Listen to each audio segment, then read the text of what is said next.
Hello student, welcome to our YouTube channel Boring Math. So in this video we will solve a problem of session 8 June 2025. So ये question part सी का एक question है और ये बहुत ही interesting question है. Okay, सो पहले हम इसको क्वेश्चन को समझेंगे, उसके बाद उसका सॉल्यूशन देखेंगे. तो क्वेश्चन में बोला क्या गया है कि एक डोमेन दे दिया गया है जो कि पंक्चर्ड यूनिट डिस्क है. ओके, सो एक पंक्चर्ड यूनिट डिस्क है और उसमें ए फंक्शन जो है वो बाइजेक्टिव होलोमॉर्फिक मैप है. बाइजेक्टिव होलोमॉर्फिक मैप मतलब bi holomorphic function. Okay, bi holomorphic function है. Then which of the following statements are true. So first में बोला है कि जो लिमिट है वो एग्जिस्ट नहीं करेगा z टेंड्स टू 0 पे. सेकंड में है कि लिमिट एग्जिस्ट करेगा और उसका एब्सोल्यूट वैल्यू होगा लेस देन और इक्वल टू 1. थर्ड में बोला है कि लिमिट जो एग्जिस्ट करेगा और इक्वल टू 0 होगा. और लास्ट में बोला है कि जो फंक्शन है उसका वो फंक्शन इस टाइप से बनेगा F Z equal to E to the power iota theta Z for all Z belongs to D cross. So यहाँ पे पहले ऑप्शन में आते हैं हम. ओके, सो पहले ऑप्शन में क्या बोला है कि लिमिट एग्जिस्ट नहीं करेगा. लिमिट एग्जिस्ट नहीं करेगा इसका मतलब क्या है कि जेड इक्वल टू जो 0 है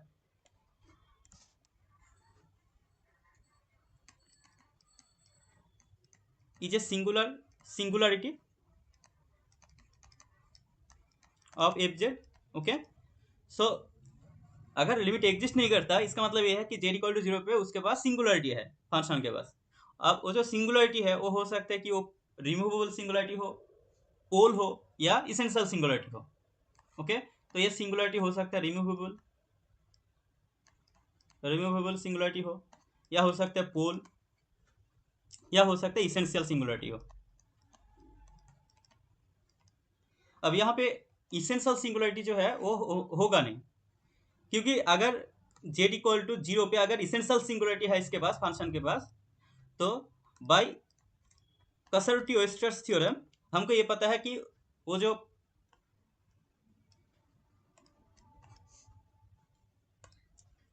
अगर ये जो यूनिट डिस्क है, ओके, ये जो यूनिट डिस्क है उसमें अगर ये 0 पे अगर उसके पास इसेंशियल सिंगुलरिटी है तो मैं क्या करूँगा, इसमें एक नेबरहुड ले लूँगा, डिलीटेड नेबरहुड. और कसौटी-ओयस्टर्स थ्योरम बोलता है कि ये जो डिलीटेड नेबरहुड है उसका अगर मैं इमेज लूँ, ओके, उसका अगर मैं इमेज कंसीडर करूँ तो वो जो इमेज होगा वो डेंस होता है. ओके, वो इमेज क्या है, डेंस होता है, राइट. तो यहाँ पे मैं क्या लिख सकता हूँ कि जो image of deleted neighbourhood of 0, okay, delta मैं नेबरहुड ले रहा हूँ.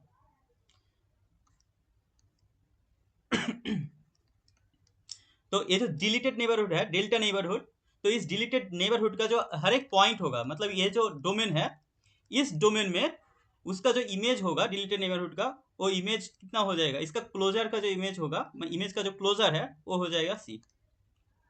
इसका मतलब है कि जो ये जो डोमेन है उसका इमेज डेंस होता है, राइट. बट हमारे पास जो डोमेन गिवन था, कोडोमेन गिवन था, वो कितना था, वो था यूनिट पंक्चर डिस्क. मतलब जो मेरे पास कोडोमेन है वो बाउंडेड है, बट यहाँ पे अगर मैं इसेंशियल सिंगुलरिटी लेता हूँ तो इसके लिए वो जो उसका जो इमेज का डोमेन हो जाएगा वो अनबाउंडेड हो जाएगा. मतलब पूरा कॉम्प्लेक्स प्लेन आना चाहिए. ओके, तो इसलिए यहाँ पे ऑप्शन नहीं होगा, इसेंशियल सिंगुलरिटी नहीं होगा. अब आते हैं पोल पे. तो पोल होता है अगर z इक्वल टू 0 में पोल है इसका मतलब क्या है कि जो लिमिट होगा z tends to 0 F Z वो इनफाइनाइट होगा, राइट. उसका एब्सोल्यूट वैल्यू जो है वो इनफाइनाइट होगा. मतलब 0 के नेबरहुड में फंक्शन अनबाउंडेड हो जाता है, बट हमारा जो डोमेन है वो बाउंडेड डोमेन है, तो उसका इमेज अनबाउंडेड नहीं हो सकता. मतलब यहाँ पे पोल भी नहीं होगा. ओके, तो यहाँ पे एक ही पॉसिबिलिटी है कि वो रिमूवेबल सिंगुलरिटी हो. और अगर इसके पास रिमूवेबल सिंगुलरिटी है इसका मतलब इसका जो लिमिट होगा z टेंड्स टू 0 पे वो एग्जिस्ट कर जाएगा, राइट. तो यहाँ पे ऑप्शन 1 जो होगा वो डिस्कार्ड हो जाएगा, क्योंकि यहाँ पे रिमूवेबल सिंगुलरिटी होगा और वो रिमूवेबल सिंगुलरिटी है इसका मतलब उसका जो लिमिट है वो एग्जिस्ट करेगा. ओके, अब आते हैं ऑप्शन 2 में. ऑप्शन 2 में बोल रहा है कि लिमिट एग्जिस्ट करेगा और उसका एब्सोल्यूट वैल्यू जो है लेस देन इक्वल टू 1 होगा. तो ये तो प्रूव हो गया कि उसका लिमिट एग्जिस्ट कर रहा है. अब उसका absolute value less than equal to 1 कैसे होगा. तो एक चीज और है कि हमने ये देखा कि वो जो लिमिट एफ जेड है जेड टेंस टू 0 में,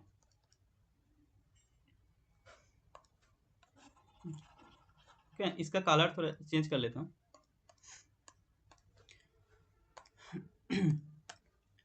तो ये जो लिमिट जेड टेंस टू 0 पे एफ जेड है उसका लिमिट एग्जिस्ट कर रहा है, राइट, एग्जिस्ट। मैंने मान ले रहा हूँ कि इसका जो लिमिट है एफ जेड का वो सपोज डब्लू है, ओके। अब ये जो उसका अगर इसका मैं एब्सोल्यूट वैल्यू लेता हूँ लिमिट का, तो ये मॉड डब्लू कहाँ पे बिलोंग्स करे, मॉड डब्लू जो हो लेस देन 1 होगा, क्योंकि हमारे पास जो डोमेन था कोडोमेन था वो क्या है, वो यूनिट पंक्चर डिस्क है, मतलब इसका लेस देन 1 होगा, ओके।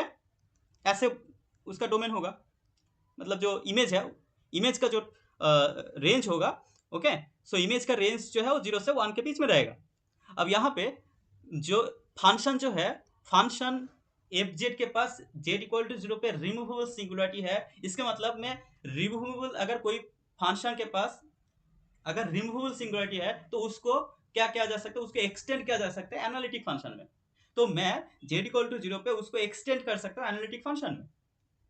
अब एनालिटिक कैसे ये एक्सटेंड होता है, मैं इसको थोड़ा सा लिखता हूँ यहाँ पे, जो ऑप्शन 2 है, तो मैं ऐसे डिफाइन करूंगा जी जेड इक्वल टू कैसे, G Z equal to F Z, जहां पे जेड बिलोंग्स टू ये, ओके। एंड ओके, तो ये अगर ऐसा होगा तो यहाँ पे 0 तो नहीं आएगा डोमेन में, राइट, ओके। अब मैं डी ले रहा हूँ, इसमें 0 को हटा दे रहा हूँ, और जी ऑफ ए लेता हूँ, जी ऑफ ए, जहाँ पे जी ऑफ ए जो है वो लिमिट एफ जेड है at Z tends to 0, okay, जहाँ पे जेड इक्वल टू 0 है। तो यहाँ पे फंक्शन को मैंने इस टाइप से अगर डिफाइन करूंगा तो फंक्शन एनालिटिक फंक्शन हो जाएगा। अब एनालिटिक फंक्शन है, ये फंक्शन क्या है, एनालिटिक है, जी Z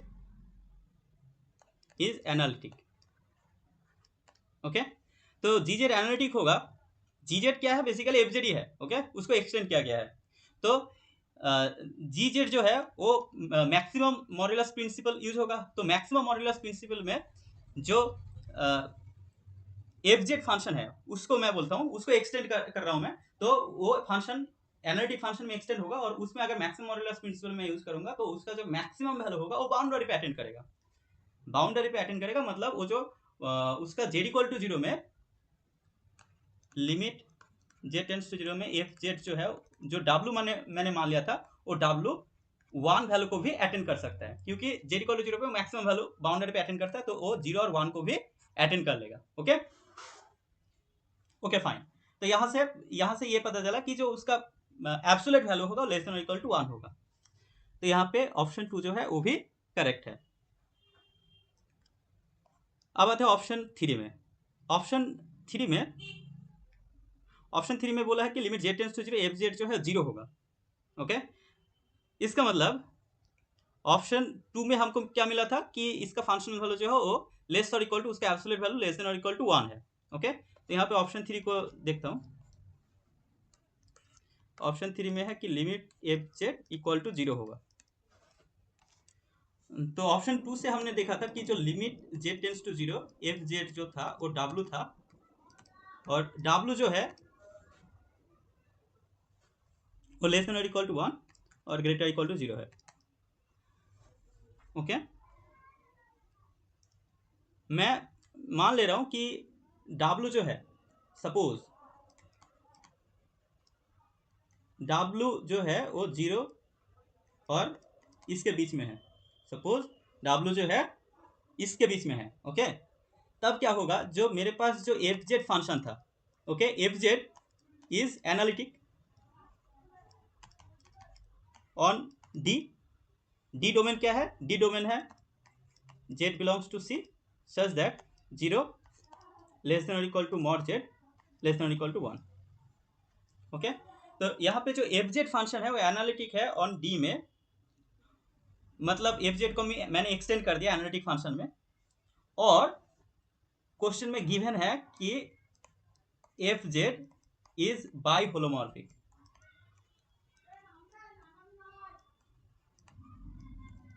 by holomorphic function. Okay, so F Z अगर एनालिटिक फंक्शन है और बाई होलोमॉर्फिक फंक्शन है, और हमें पता है कि every bi holomorphic function map simply connected domain to simply connected domain. Every bi holomorphic maps, okay, यहाँ पे एक रिजल्ट हमको पता है कि every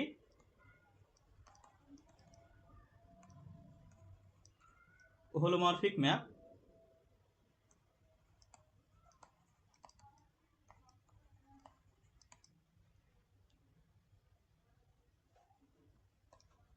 every bihomomorphic function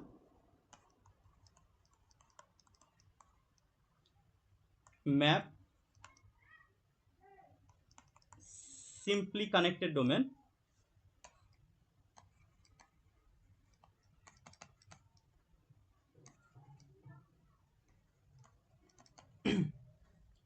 to simply connected domain.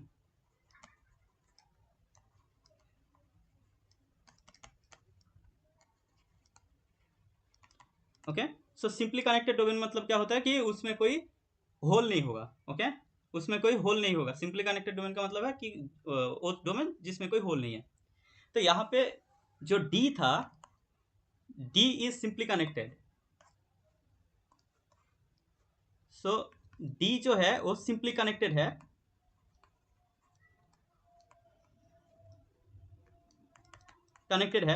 But मैं जो W लिया हूँ, ओके, मैंने जो W कंसिडर किया हूँ, मतलब जो उसका जो कोडोमेन है उसका जो इमेज है वो अगर लेस और इक्वल टू 1 है, मतलब उसका जो कोडोमेन है वो सिंपली कनेक्टेड डोमेन नहीं है। मतलब यहाँ पे ये जो है वो नॉट सिंपली कनेक्टेड। ओके, सो जो एफ जेड जो इसका इमेज है वो सिंपली कनेक्टेड डोमेन नहीं है। तो यहाँ पे इसका मतलब ये है कि हमने जो कंसीडर किया था कि जो W होगा वो 0 और लेस और इक्वल टू 1 होगा, ये ऐसा नहीं होगा। ओके, हमारा जो एजम्पशन है वो गलत है। तो ये जो डोमेन है वो नहीं होगा। इसका मतलब इसका जो लिमिट है वो कितना होगा, इसका लिमिट होगा 0। ओके, बहुत ही इंटरेस्टिंग था ना कि limit of z tends to 0 F Z, इसका लिमिट 0 होना पड़ेगा। तो हमारे पास ऑप्शन 3 जो है वो करेक्ट हो जाएगा। ओके, अब आते हैं ऑप्शन 4 में। ओके, सो ऑप्शन 4 में क्या है कि there exist theta belongs to R such that F Z equal to E to the power I dot theta Z for all Z belongs to D cross. अब okay,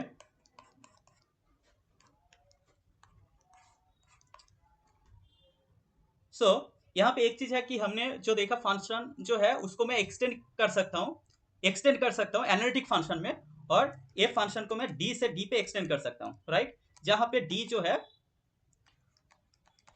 वो ऐसा है।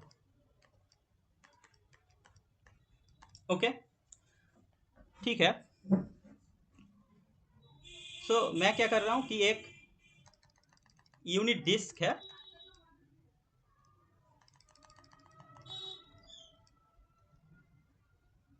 यहां से मैं एक फंक्शन, क्वेश्चन में ये है कि एफ जेड जो है वो मैं ऐसे लिख सकता हूं कि एफ जेड जो है वो E to the power iota theta Z होगा for all Z belongs to D cross.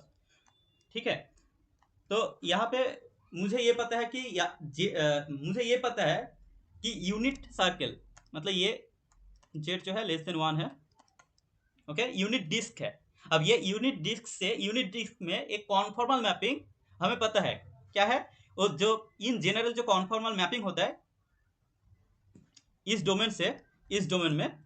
Okay, तो कॉन्फॉर्मल मैपिंग क्या है कि F Z E to the power I dot theta Z minus A by 1 minus A bar Z, जहां पे mod A is less than 1। Okay, और हमको ये भी गिवन है कि जो एफ ऑफ 0 है वो 0 है। अब ये दो कंडीशन को मैं लेकर मैं ये चेक करूंगा कि मेरे पास जो एफ जेड है वो क्या आ रहा है। ओके, तो यहाँ पे अगर मैं पुट कर देता हूँ F of zero equal to zero, तो ये आ जाएगा ए इक्वल टू जीरो। इसका मतलब ये है कि जो एफ जेड है वो मेरा हो जाएगा E to the power iota theta. यहाँ पे थीटा जो है वो बिलोंग्स करता है आर में। ओके, तो ये हो जाएगा Z Z by one. So basically E to the power iota theta Z. Okay, so मैं एफ जेड जो है वो इस टाइप से बनेगा। एफ जेड जो है वो E to the power iota theta into Z होगा for all Z belongs to T cross, मतलब नॉन जीरो के लिए। तो यहाँ पे ऑप्शन 4 जो होगा, ऑप्शन 4 जो है वो भी करेक्ट ऑप्शन है। Okay, so hope you understood this problem. If you have any doubt, let me in the comment, and if you think it is helpful for you, so please like, share and subscribe. Thanks for watching.